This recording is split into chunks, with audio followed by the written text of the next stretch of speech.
Hi, welcome.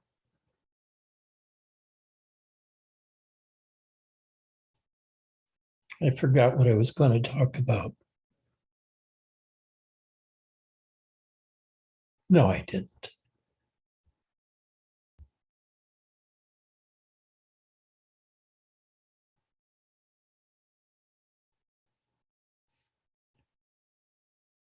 Chris and Bernadette, I enjoy the emails you send me about your problems and your progress and all of that. I really appreciate them. You like write longer ones too, which is keeps my attention. Keep it up.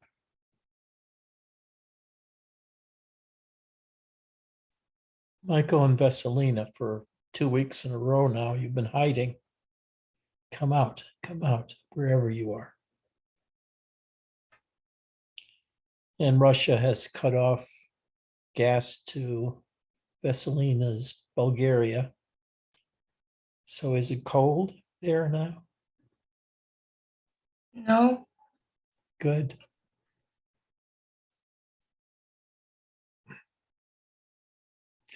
That chant, Mark, you played at first, "Oh God, Beautiful," in Bengali. That was the first chant I ever learned. I learned in English and in Bengali. And it makes me feel joy to hear that chant over and over again. It makes me remember what it was like to first start in spirituality, which was such a wide open world when I first started. I was living in Cleveland, and you may not believe this, but Cleveland is 300 years behind the times. It's mid 16th century there now. When I lived there, it was the 14th century. There was no such thing as spirituality in Cleveland. Probably still isn't. And I'm glad I got out. However, now I'm living in this shithole state called Arizona, where 2 months from now it'll be 115 degrees, more or less, probably more. And I won't be able to move outdoors without my skin burning off. It's good to be here. I look forward to these meetings twice a week.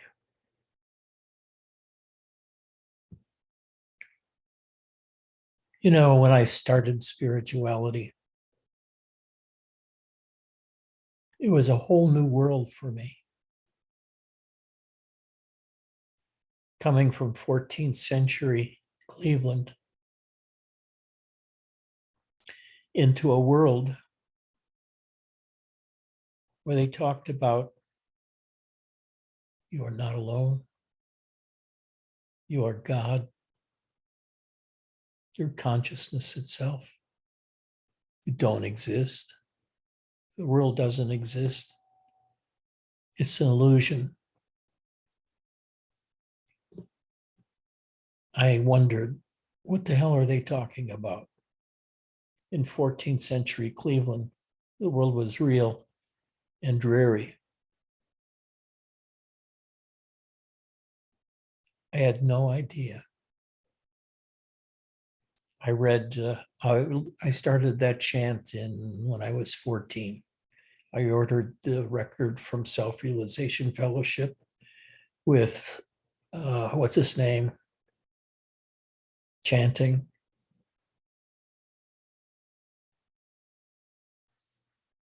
And, I passed 25, 30 years in spirituality without the slightest idea of what spirituality was about or who I was.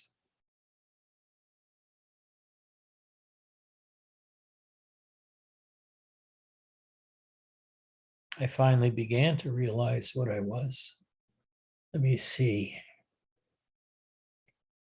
25, 27 years after starting. but it's been continuous self-discovery since then. You know, I did a lot of meditation when I started, tens of thousands of hours. And looking back, it wasn't a bad thing, but all that happened is I became very proud of myself for being able to sit so many hours and going through so many different psychic states as the result of meditation. Oneness states, nothingness states, anything you can imagine, bliss.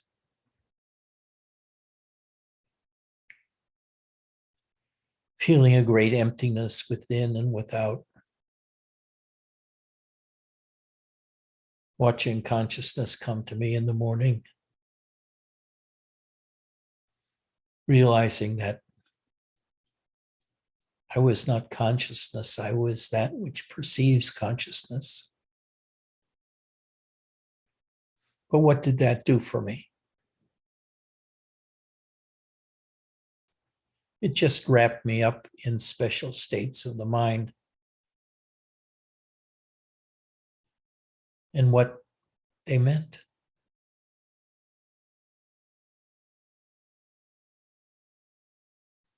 How many teachers do you know that tell you they have nothing really to say that's not already in your grasp? But your mind is too busy to experience it.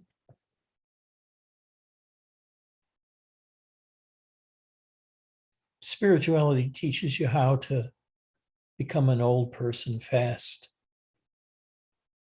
where you work your way through all of the drama of childhood and early adulthood and relationships and job problems, etc. And you stop searching for things, even truth.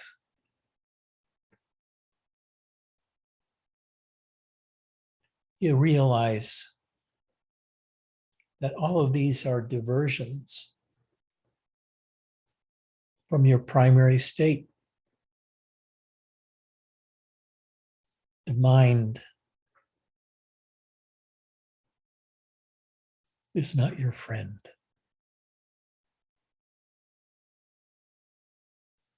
It'll keep entertaining you constantly, give you missions in life. Read the Bhagavad Gita, listen to these kirtans, sit in meditation, go to a mountain alone, go to a Zen monastery, go to the desert and sit in the desert, study under great teachers. I was totally dedicated to the spiritual path.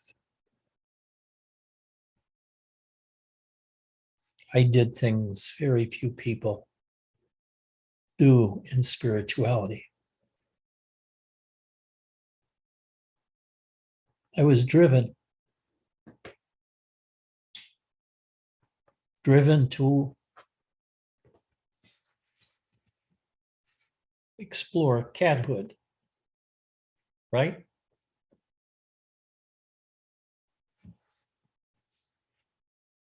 I was driven to understand things, which is hard because when you meditate, strange things happen to your mind and in your mind, and you begin having all kinds of extraordinary experiences. Samadhis, bliss, joy. feelings of being nothing, fear of being nothing. Even after my first awakening experience with Robert,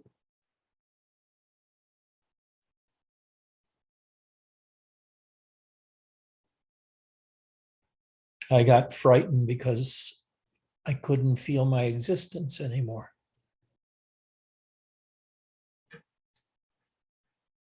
And I called Robert and said, I'm scared.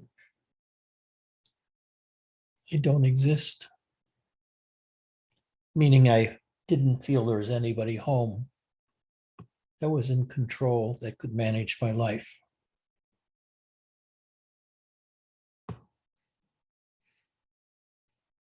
And that's the point, really. Meditation experiences are fine.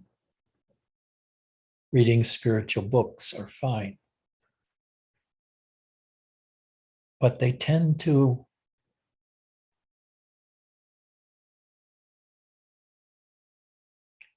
lead you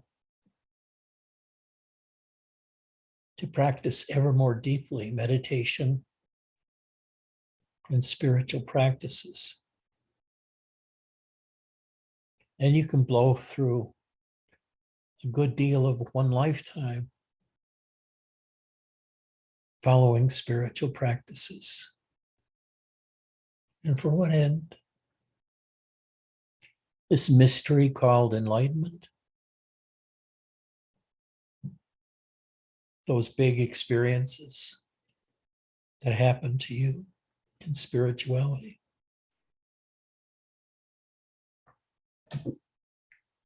Or at the end,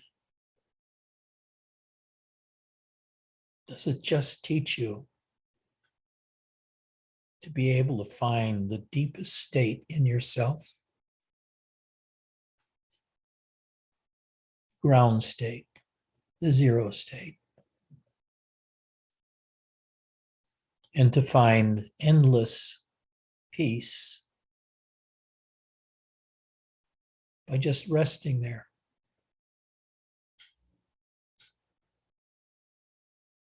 And any words you put to that discovery don't do it service. Because when you're in spirituality and you're doing practices, almost the only thing you want to talk about are your spiritual experiences and your practices.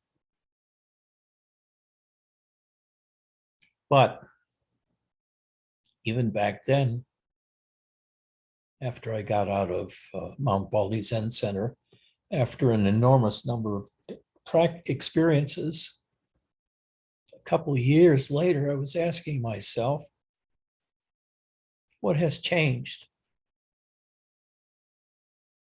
I still feel the same. I don't feel enlightened. I don't feel special. I don't really feel changed at all. So when does the change happen? What's supposed to happen?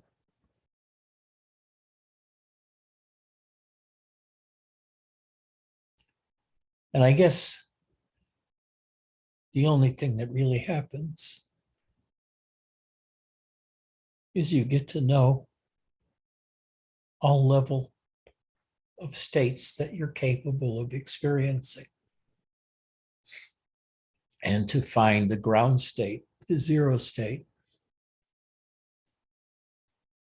where you're at peace with the world and you're not searching for anything, not even enlightenment, not even self-knowledge, because you got enough of that.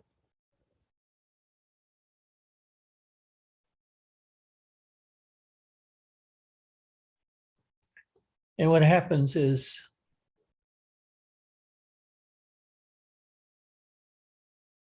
you truly relax. You've done it all. You've completed the alpha omega trip from 0 to infinity and back. And you're at the 0 state. And you just relax and feel your body inside. Maybe close your eyes and see the redness that comes through your eyelids with light. And you relax and do nothing. And you find out you're happy.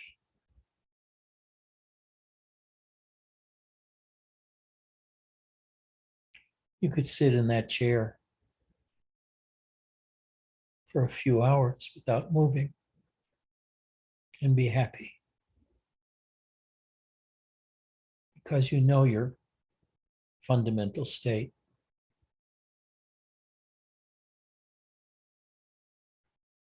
Which is if you had discovered it, which is if you discovered it 30 years before, when you were beginning your practice, you'd find it too boring. And you reject it as the end of your process. But my process has ended. And the entire field of spirituality seems somewhat of a joke to me. Because the books are filled by books written by people that really don't have much experience, but they have lots of ideas about what enlightenment is like or what spiritual teachers are.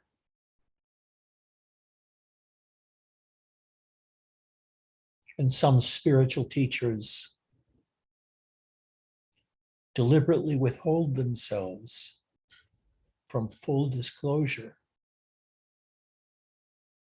thinking if they fully disclosed who they are or what they are and what the path is,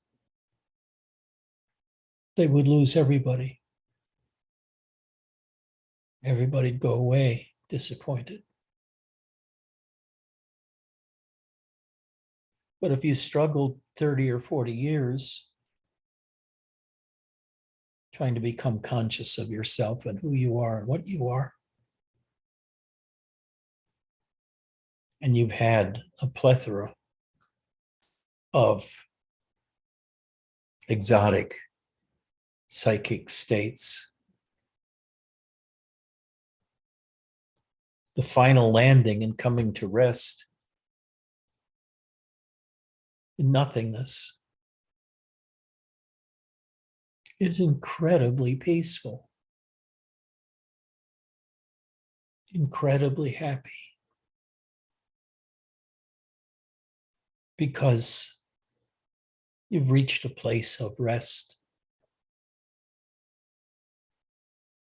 Nothing to do, nowhere to go.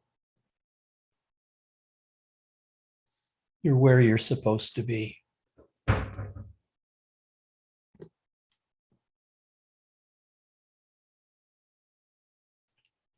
We have a kitten now. This is the 4th day. That kitten has more energy than the entire human race. It's really fun to watch the kitten. But the kitten never settles down except when he's worn himself out.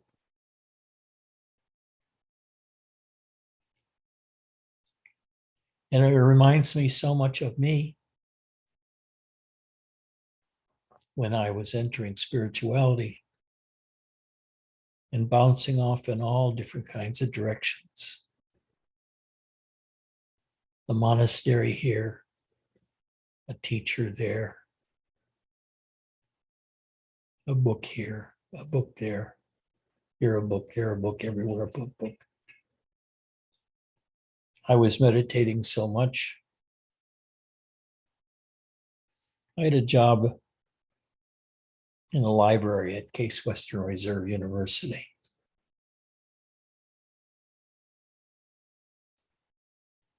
And I was having problems with my meditation because in the afternoon, automatically, the world would seem to close down. And I'd withdraw very deeply into myself to the extent I couldn't participate in the world and go into an involuntary withdrawal, very similar to the sleep state.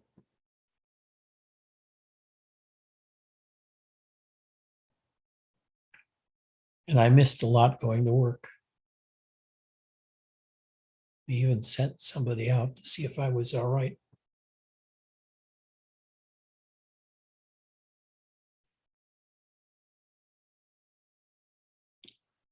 I can't tell you which is worse. A life of fighting your mind and trying to understand your mind, or a life in a monastery, doing endless meditation and busy work around the monastery, sweeping, snow shoveling, etc. I think they're about equal.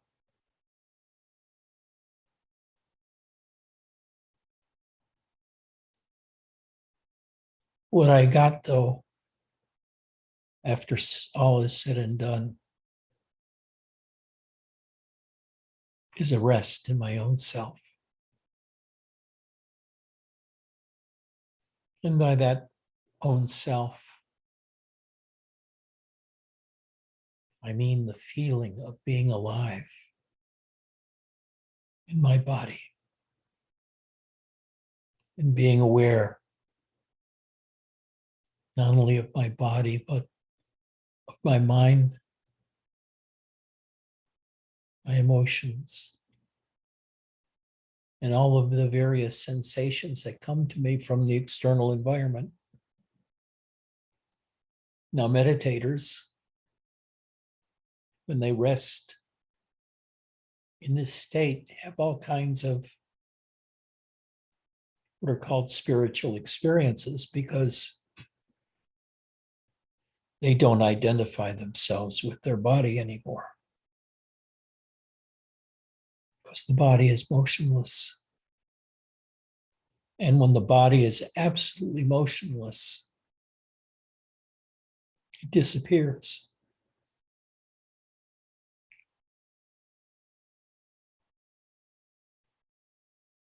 Being aware of something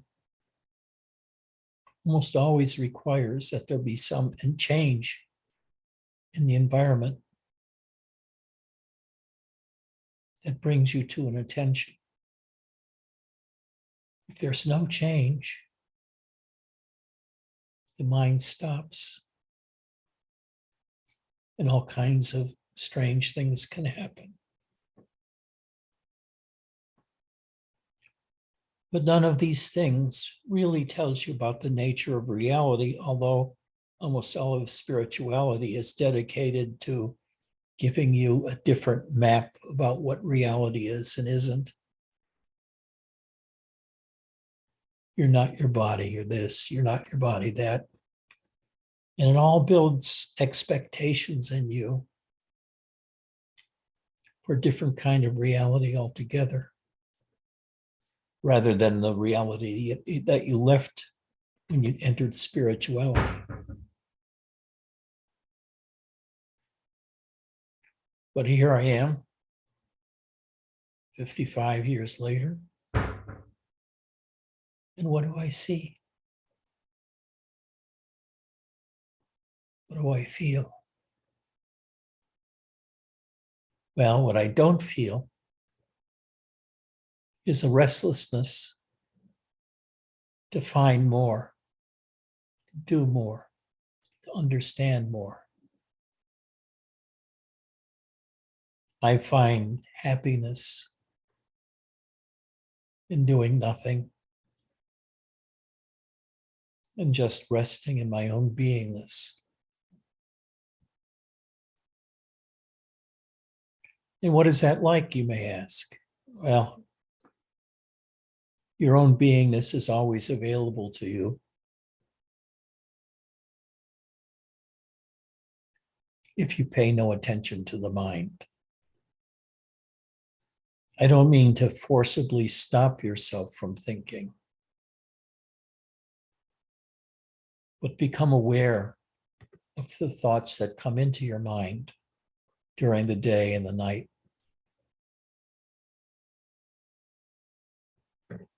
And see that you do the same thing hour after hour, day after day. Your mind talks to you in a certain way about certain topics.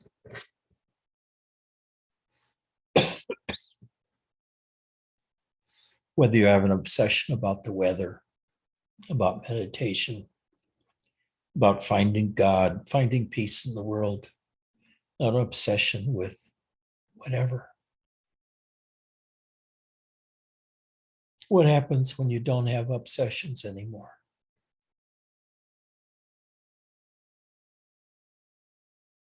Well, sometimes you can feel very restless, stopping doing things and stopping from thinking about things.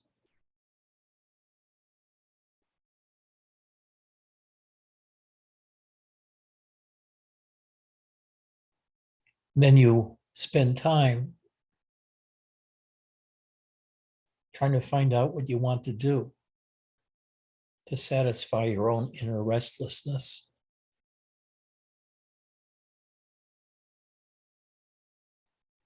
Can you find that restlessness within you? That one who is searching and wanting to do something and accomplish something.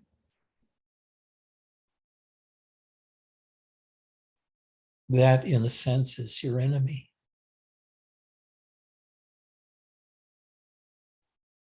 And that's why so many times I ask people, why did you come here? What were your expectations?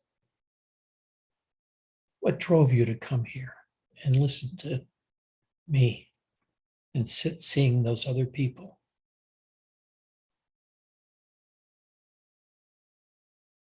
What drives you? What motivates you? And what happens to you if you no longer have anything to do? You no longer have anything you want to pursue.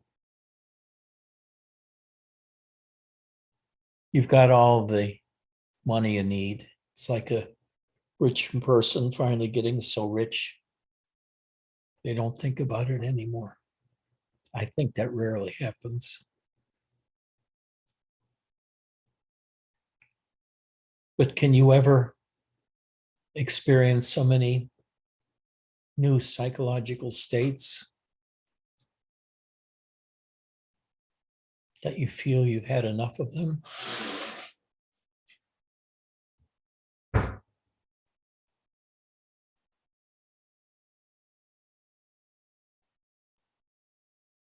What happens if you don't have anything more to do?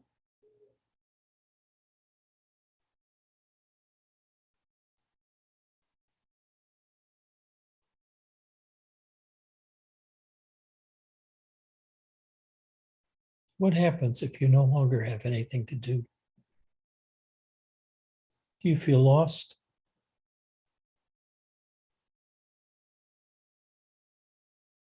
Do you feel useless? Do you feel stupid? I felt all of those things.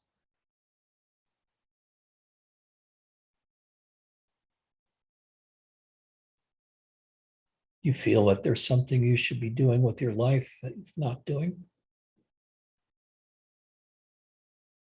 That life has a purpose and you have to find your purpose in it, your place in it.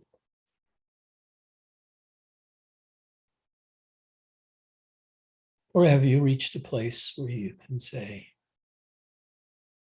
I'm very comfortable doing nothing. I'm very satisfied being at rest. Because at rest, I can finally, my cats are having a tete-a-tete. I don't know what it's about. The kitten's not out here yet. Hey, you.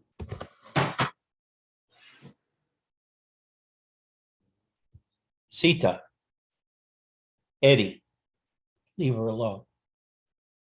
You hear? Wait till they meet the kitten later today. We're supposed to keep the kittens sequestered for 3 to 5 days so that they only learn about the presence of a new kitten in the house. And they've already smelled him for a few days, maybe heard him. This guy is very loud. He talks all the time. So he couldn't hide his existence.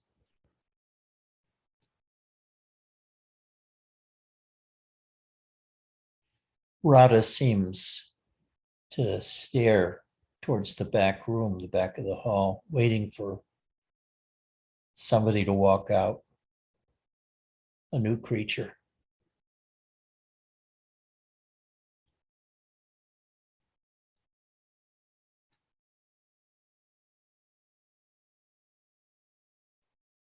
Both Garima and I both thought we should have another cat because so many of our cats have died over the years. Old age, they usually live to be about 15 in that area, sometimes less, and rarely more.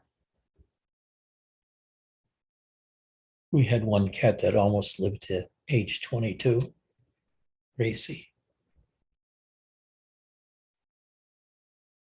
But her brother, Georgie, died when he was 15. And every time one of them dies, both Karima and I feel a crushing sense of grief.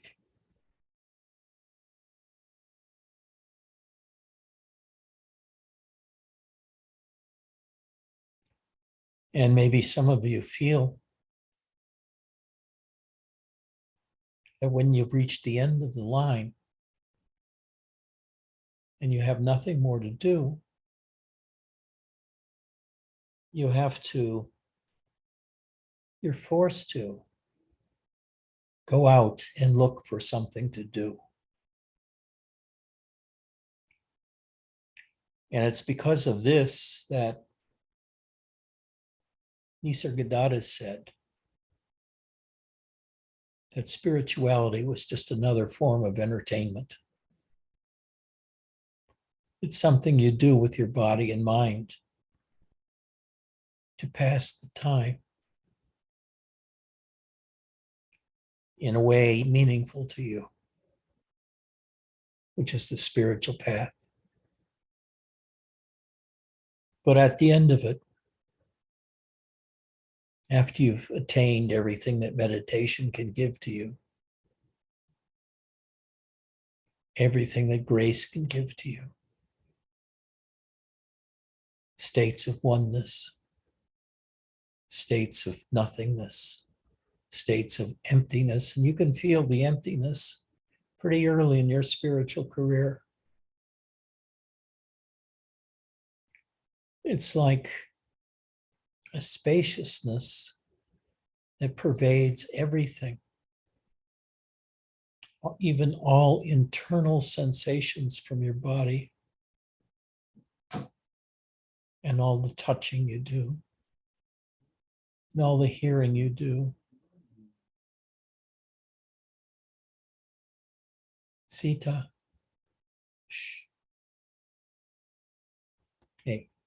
Annie, don't threaten her.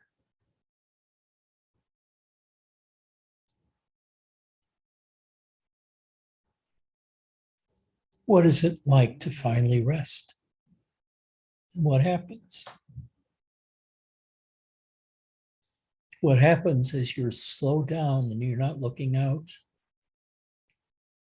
And you're not looking inward in the feverish way that when you do when you first start spirituality. But you notice that the busyness of your mind has disappeared because you're not too concerned about what happens to the mind. Before that, your mind is always telling you about shoulds and oughts, must do's and must not do's, and how to do it. It's like an inner teacher that keeps pushing you to be busy doing something, to earn your pay, your meals, to pay for your life, your existence, to make it worthwhile.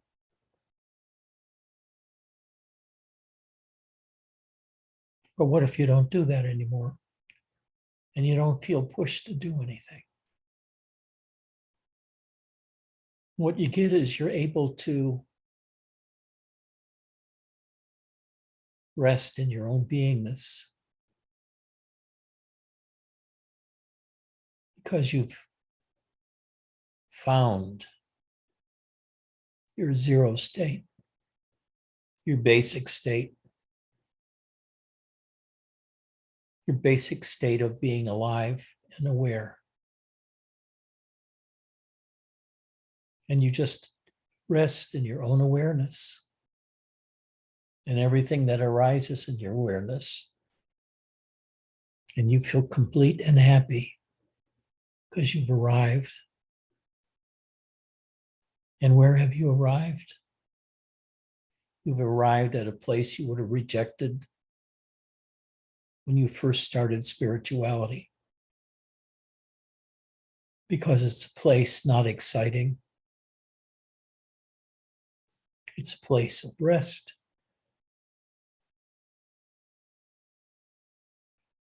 It's a place of being yourself without any things to do or to think about, without any shoulds or musts, without any rules.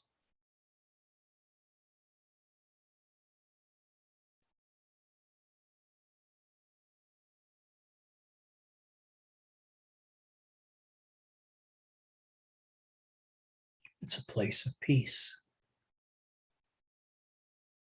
where you're no longer driven by your inner devils to do something. You're complete into yourself, unto yourself, and into yourself.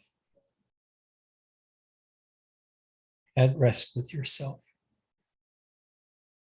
And in this state, you're able to fully experience yourself as yourself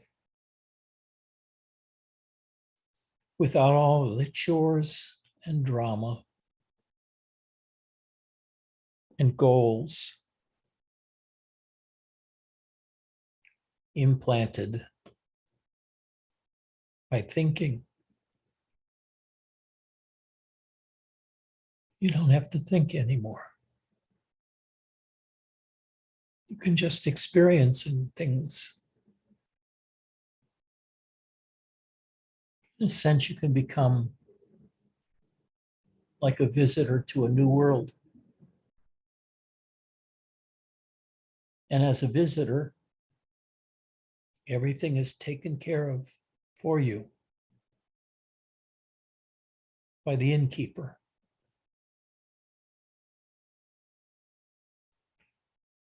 And finally, he says to you, when you arrive, there's no rules here. No oughts, no shoulds, no rent, no demands.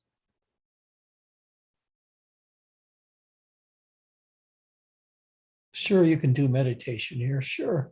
Why not? You can watch television too.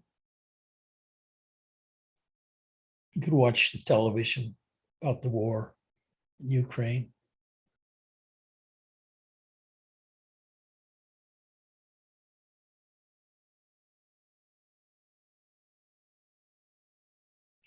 Or you can go swimming outside in their pool. It's all good. This is it. You finished. It's as if your entire life you were looking for something to do and purpose. And whether you were living up to your highest potential.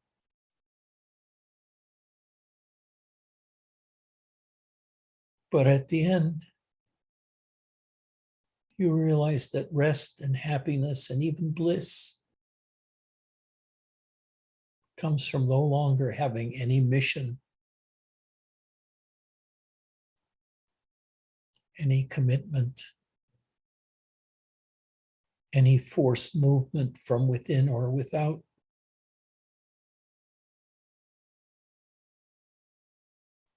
You're done. Been broiled on both sides for the requisite 12 minutes. You're ready to be eaten.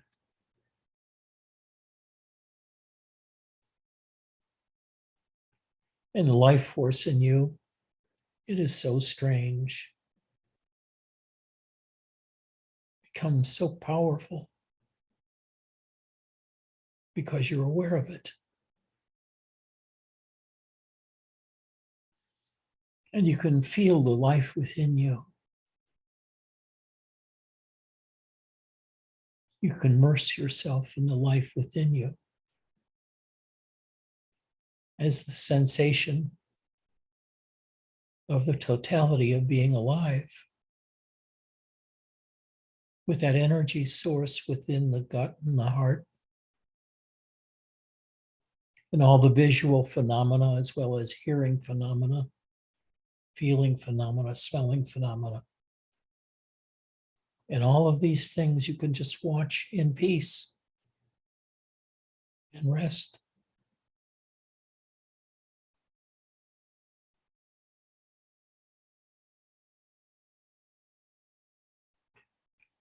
And you can't read spiritual books anymore because they tend to be too full of themselves, about how extraordinary their path was and all the teachers they met and all the conversations they had with great teachers. And they usually add how the teacher blessed them or some such thing.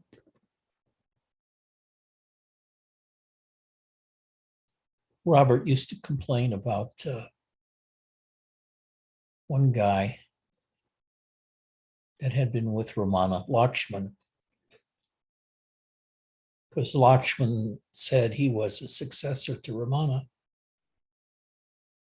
And Robert said, Ramana never had named any successors.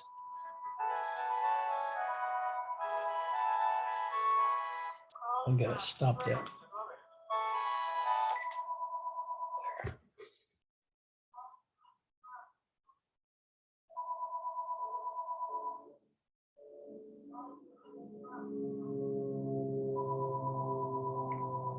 It sounds like the woman who speaks the voice of the phone and who's calling is saying, call from Trump voters.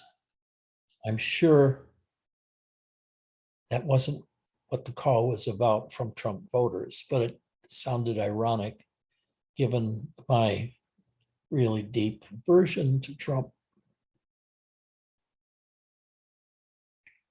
Now, have I bored you to death?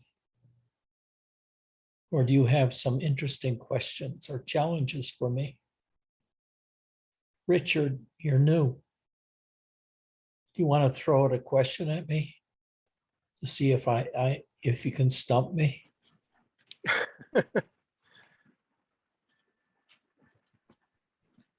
Well, I don't know if I have questions. I have a lot of techniques. I have a lot of book learning. I have a lot of meditation miles under my belt. Oh, yeah, I wanted to tell you that I was born and raised in Youngstown, Ohio, so that probably explains a lot to you. Yeah. 14th century Europe.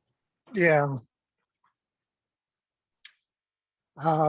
So I'm here for the power of satsanga because you were recommended. And, there's been a lot of paths and they always promise do this and keep doing this. And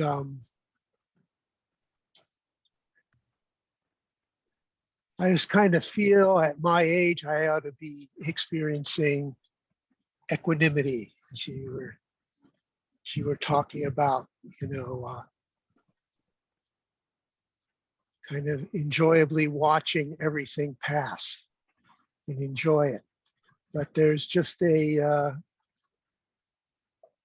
almost total commitment to being an individual, of being a separate I. So I don't really have a question. I'm showered with answers after decades of being on a path. So Yeah. I'm just here.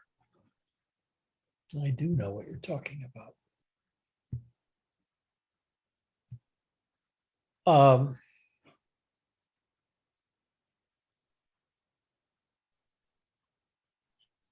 That shit you hear about being an I and get rid of the sense of I, getting rid of the ego. Don't listen to them. It's the greatest gift that life came into your body with your brain in your situation, and enjoy being an individual in this great universe. There's nothing wrong with having a sense of identity with the body in your situation and the people you're in with. Enjoy yourself. Don't try to get rid of yourself. Don't try to get rid of the I or understand the I or become one with the I. Just learn how to sit in an easy chair on a bed and totally relax into yourself. And by that I mean just relax, because you won't know at first what the self is. But if you keep relaxing and get rid of all your ideas about the I and whether you should be separate or the same or transcend the I and burn the I or whatever you want to do with the I, forget it. And find out who and what you are right now. Whatever attainment you had is a mile too much already. Just relax into yourself. It's like getting a permission slip from your teacher to roam the halls freely and to stop going to classes. Just get the fuck out of the classroom and wander around the halls for a while. And if you want to wander a little further, go outside into the schoolyard. If you want to go further, get out of Youngstown. Relax. Everything is in you. Everything that you want to obtain is already there. And not only there, it's not that well hidden. It's just that you have to get out of the habit of doing, always doing, because You feel obligated to do something out of habit or out of morality or out of, those are the customary rules of this world order, or get out of that job. Just fucking relax. Every day, every moment of the day, when you start driving yourself mad with oughts and shoulds, practice more meditation, go to more teachers, and instead say, fuck it. Ed said I don't have to do anything. Just be myself. And then you say, well, what am I? I have no idea. Good. Good that you have no idea. Because when Jesus was asked who he was, he said he didn't know. That's the whole point. Don't know who you are, because that screws everything up. Just react from within with your own life force and your own direction. And get used to blocking voices out, either from your mind or from teachers like me or other teachers. And instead, feel yourself. Don't look for yourself. Feel yourself. Ground yourself in your body sensation. And from that grounding in the body, don't try to figure out who you are, what you are, where you are, all this. Just rest. Take a long nap from spirituality. Get away from it as far as possible. You're already home. It's just that the grass is greener elsewhere. In terms of Youngstown, everything is greener elsewhere. And as a matter of fact, Cleveland too. Anything out of Ohio is better than Ohio.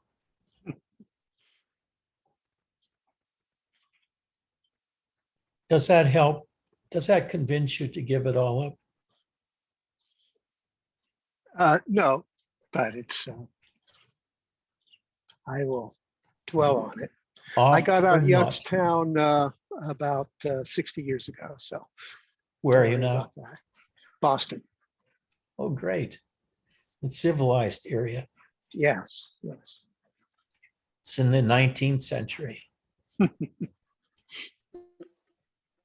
Ed. Anybody else? Yeah. Does anybody have a question? Yeah, sure. Ed, so the thing that is becoming more and more apparent to me is that as the experience you're talking about gets more and more real. Can you hear me? Yes. Yeah. That I am without a doubt more at peace, quieter inside than I've ever been. And what I notice is that as consciousness seems to expand, the more subtle conditioning shows itself. And so when you talk about being at rest, well, let me ask you to speak about as one gets further and further into just being oneself, and in that journey discovers more subtle attachments, more subtle layers of conditioning.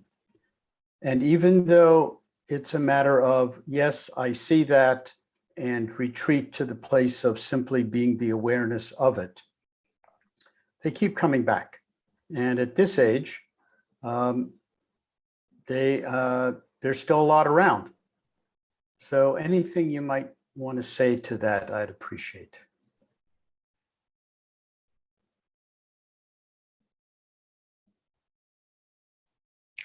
You're still poisoned by spirituality. Yeah, I know. I know.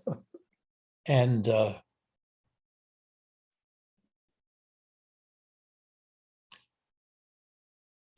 I can't know what finally brought me to this realization after spending all those years looking for extraordinary states, which I experienced.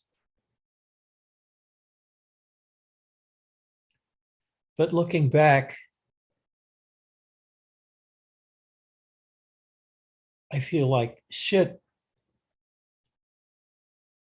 I could have been resting those 30 years instead of flailing myself with the whip over the back for 35 years, thinking that I needed to somehow find grace through self-absorption or self-flatulation. Flatulation a thing, or is it farting? Same thing. Flagellation. Flagellation, okay. Thank you for my interpreter. They're similar in a way, the diversions. I can't tell you, except there was a big change after I retired. And I no longer had anything to do where I'd wake up in the morning and try to avoid doing the work, thinking of finding other things to do so I didn't have to read any more psychiatric reports and find the flaws in them and take a look at all of the psychological testing that the patient took and doing my own interpretation to prove that the person was damaged by what happened to him or her at work. While the other psychiatrist was trying to blame everything on his own or her own personal life, and it had nothing to do with the job at all. So it was a game we played, and I liked doing it because I was really, really good at it.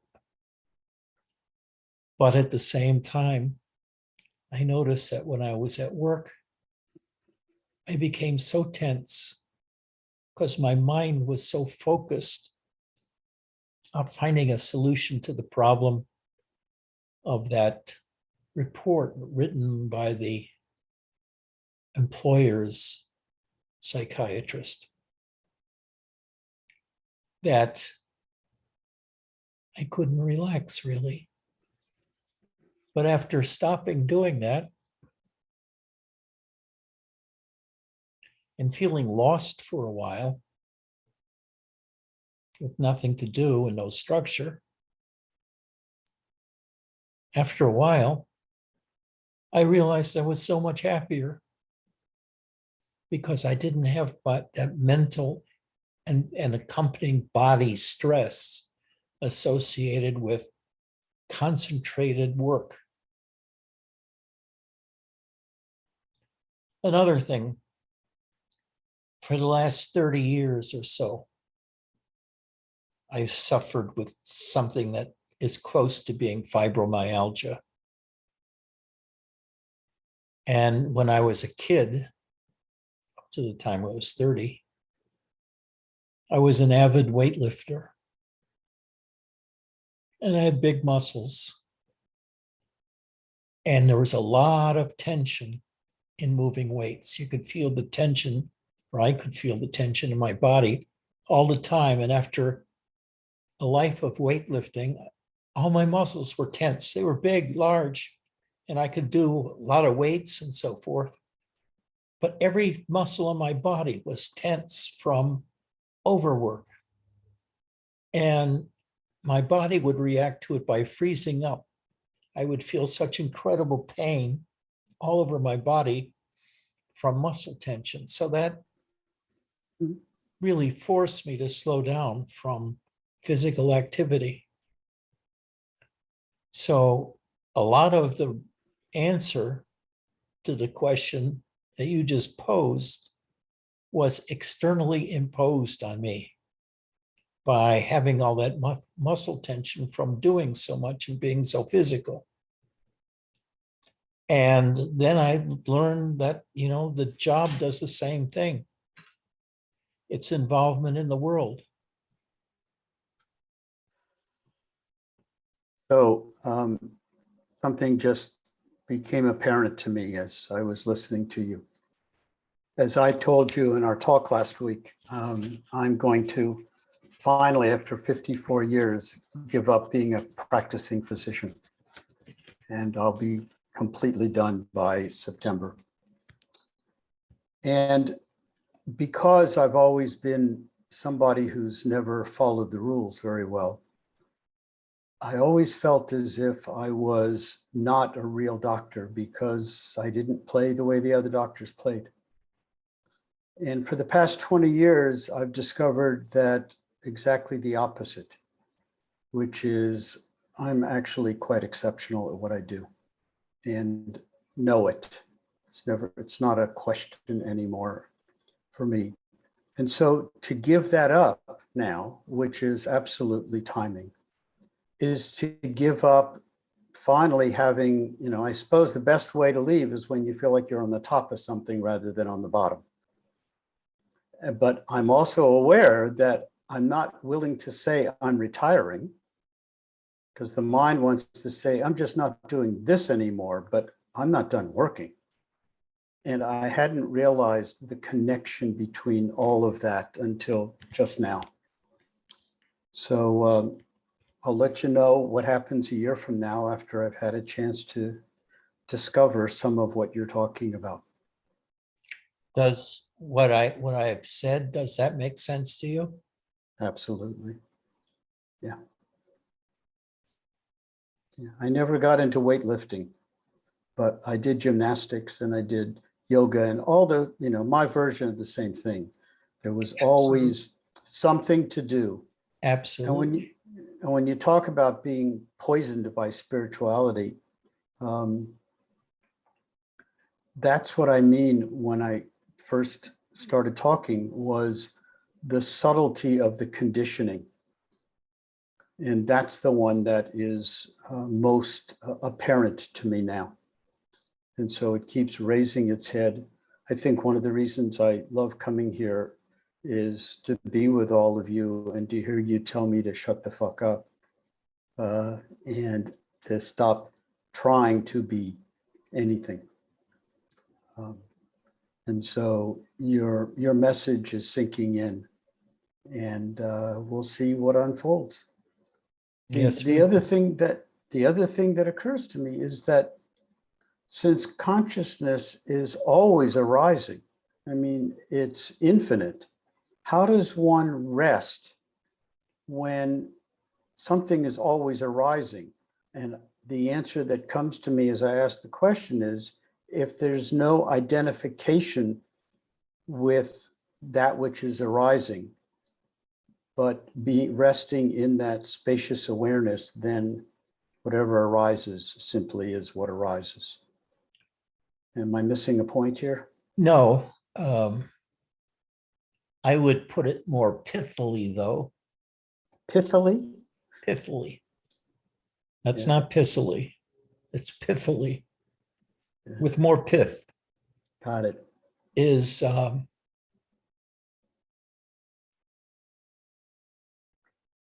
you got to see what your mind does. Just turn your attention to the mind, not to stop it. And you don't have to do it all day, but just certain times. Try to be as relaxed as possible. And watch what the mind is saying. Just watch the stories it tells you. Watch what it makes you think about, what the subject matter is. And you'll see that it's extraordinarily repetitious.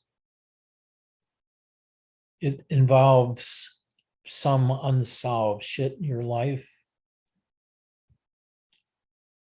But when you can realize that the mind is utterly besides the point. It's not telling you anything worth hearing. It's just giving directives or telling stories. It's utterly meaningless to your life. And when you recognize what a bullshitter the mind is, you just let go of it and let it do its thing, and you're not paying any attention to it anymore, which is the same as not identifying with it. But my way is you do it through watching the trivial nature of thoughts in your everyday life, how it repeats and does the same patterns over and over again, and how you were foolish enough to pay attention to it and to play its game. When you are separate totally from the mind, you are not the mind. You're not the body, so don't take them too seriously. And what you are, I have no idea. I could say, I could make up all kinds of shit, but actually, I'll tell you one of the practices I did after I stopped meditating. I read a book. I forget who it was by.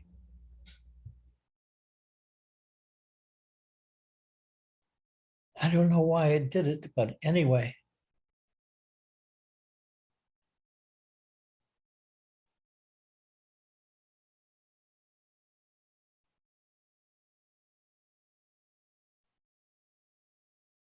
First of all, in spirituality, people talk about the ego all the time and how you have to get rid of it. I never found an ego. I don't know what an ego is. Usually, when a person says your ego, they're talking about something they don't like in you. And they say that's your ego talking. But I've looked mightily for decades for an ego, and I never found one.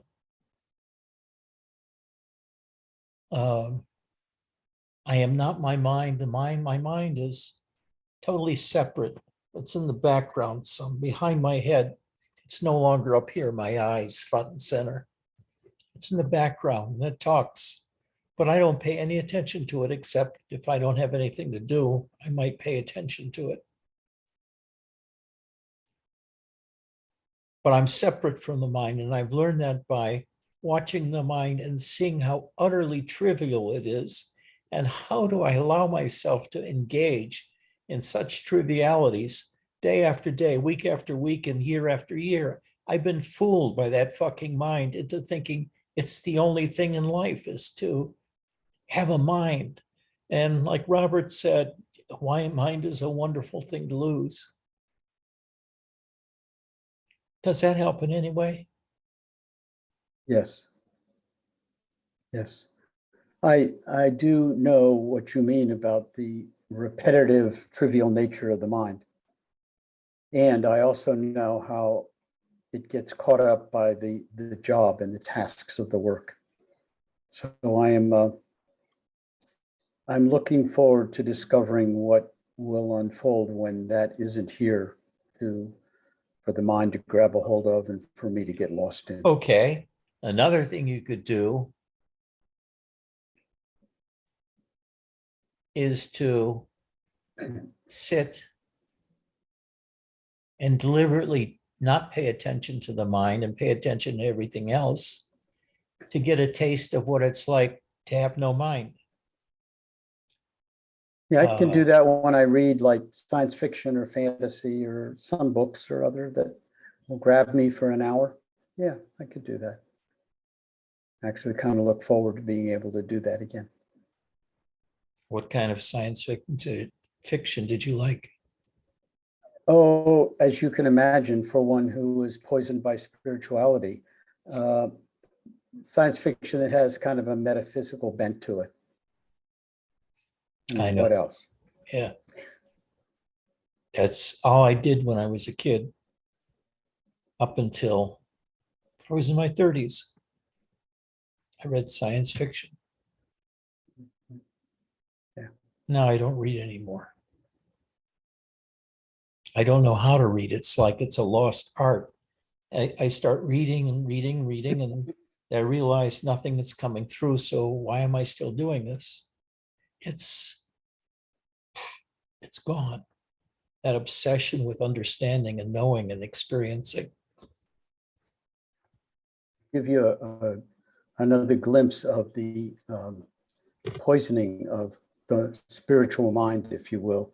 My favorite character was somebody named Dr. Strange, who was a psychiatrist who lived in the metaphysical realities more than in the ordinary realities. And obviously, the mind was totally captivated with that fantasy. And I even wrote a television series that I presented to an agent a long time ago, before it even became popular. It was before its time, or I was a terrible writer, or whatever, all of the above. But those were the kind of fantasies that would occupy the attention of a mind that is caught up in some illusion of what it is to be a spiritual being. Yeah. And the discovery is that the life that you found so trivial or were trying to escape from by reading science fiction or doing a profession or being driven to do anything, that trivial mind is actually wonderful. When you open yourself to it, to the non-thinking mind, to the feeling, to feelings within, to feeling rather than thinking or seeing. Seeing is closely associated with the thinking mind. We lost our new person. He went back to Youngstown. I grew up in Columbus and Cincinnati, so I know the Ohio of which you speak. Well, you know, for us from Cleveland, Columbus was a heavenly kingdom in comparison.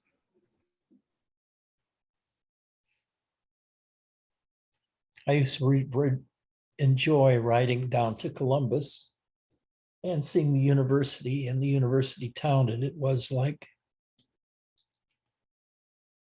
but Youngstown and Ashtabula and others, Cleveland, Toledo, they all really sucked.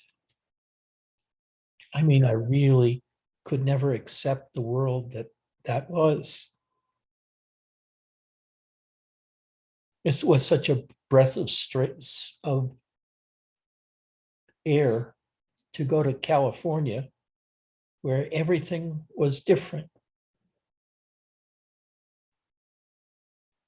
I remember the first time being in the streets of San Francisco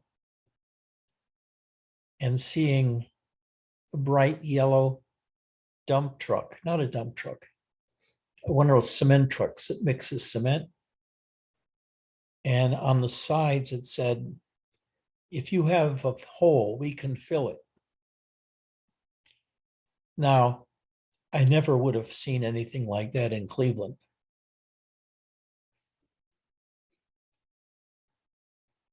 Anyway, anybody else got any questions? Hi, Ed. I just have a couple comments.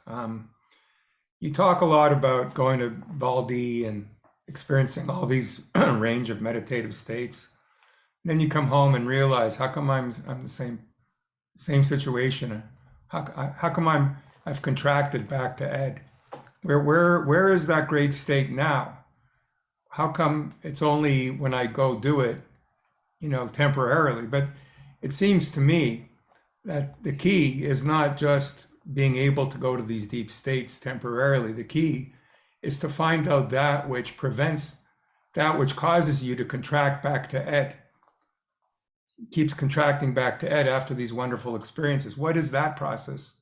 Why does that keep happening? How do we maybe slow that down or find ways of ameliorating that contraction? Because contraction is where it's at. It's bringing you back to human reality. And what you do is you watch the ordinary watch your mind and feel yourself in that ordinary process. And then you see all of that stuff that you were doing was superfluous to the extraordinariness of just being alive, a sentient being. It's contracting you, but that's good. Unless it's contracting you back into being Cleveland, that's not good. But my point is, it's not just about achieving profound states for temporary short intervals or even for long intervals. The key is more your typical state, and being able to avoid the severe contractions that brought you to the practice in the first place on an ongoing basis. I know it's easy to talk about, but it's like I once said, you know, it's not so much the special states that one can temporarily achieve, it's the typical state is even more important, the ongoing typical state that one has. So what I'm saying is that there are automatic identifications, automatic compulsions, automatic whatever that's occurring that could be examined to see how, you know, because we don't always want to contract back to Mark without any choice in the matter.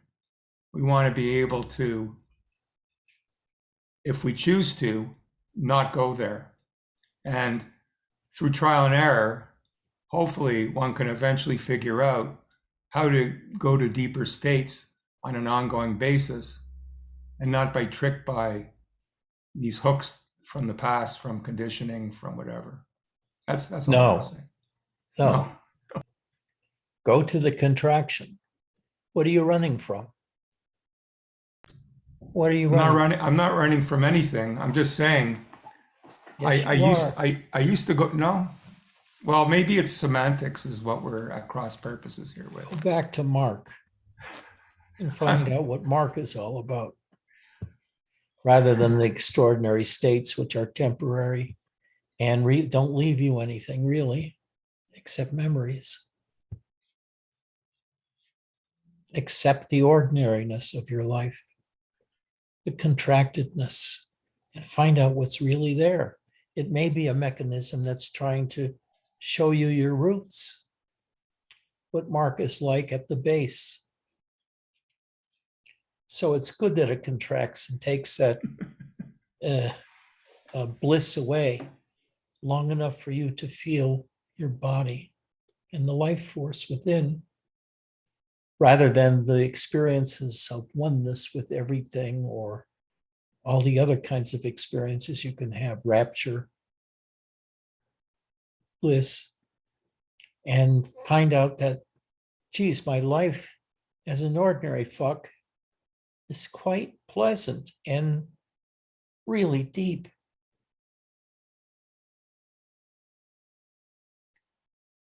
So don't look for a way out into something else.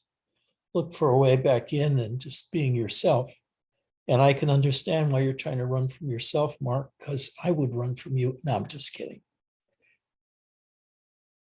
We all try to run from ordinariness, especially if people tell you you're ordinary or unexceptional. You more want to hear about how wonderful we are and exceptional and intelligent and strong and brave and clean and so forth. But what if we're not? What if we're jerks? Viva la jerk, viva la jerk. The Steve Martin movie, The Jerk. Yeah. So when is your book Self-Flatulence and Other Awakenings coming out? I'm ready for that. Thank you for that. I work with the material in the room. Hey, it's Chris. I got a couple of things came to mind. One was, you said you're from Cleveland. Well, I'm from near Buffalo. And our saying when I was a kid was, Buffalo is like Cleveland, but without the glitz. So there you go. I've been to Buffalo many times and I love Buffalo. the snow there was so extraordinary. And there Yeah. were so few people compared with Cleveland. Yeah. It seemed nice to me. It was a glitterful place to me. And besides that, when I went to Rochester, New York to be with Philip Kapleau, it was such a beautiful city. And the sun was there a lot, but it was also cloudy, but it was so alive with energy. And the streets in the sidewalks in Rochester had a special kind of concrete in them that seemed to sparkle. It was like they scattered glass shrouds, tiny ones, throughout all of the concrete. So it seemed like a magic city of sparkling concrete and a lot of greenery and a Zen center that was utterly beautiful in a rural, not a rural, but a city area that was so subdued and country-like at the same time. So you can find these great experiences even in the midst of the urban wilderness. I also lived in Rochester. I went to college there. You So did. it was a glorious experience. The college or the city? All of it. And my second thing is love to see a picture of your cat whenever you can. Okay, I will. I've already been taking pictures, but he's getting less flaky and more settled in our presence now. So it's easier to get sweet photographs of him rather than running, jumping him. So say if he's still enough for a photo. And my third comment was, this was an amazing satsang. This is exactly where I feel like I'm at in my life. Bernadette, we're talking about this exact thing this morning.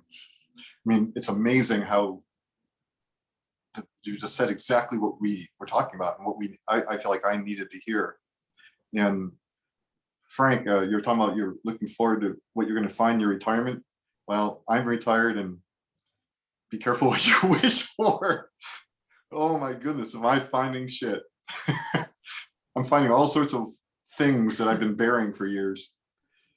So very interesting, and I really appreciate what you said today. It's helped me out so much. Thank you. We all thank you for coming. Well, I love you all. Take care of yourself. And I'll see you on Sunday. And I'll post this within a couple of days. I've got really find doing the stuff that I do. Hi, David. Goodbye, David. We're leaving now. I forget what I was going to say. So take care. Bye-bye.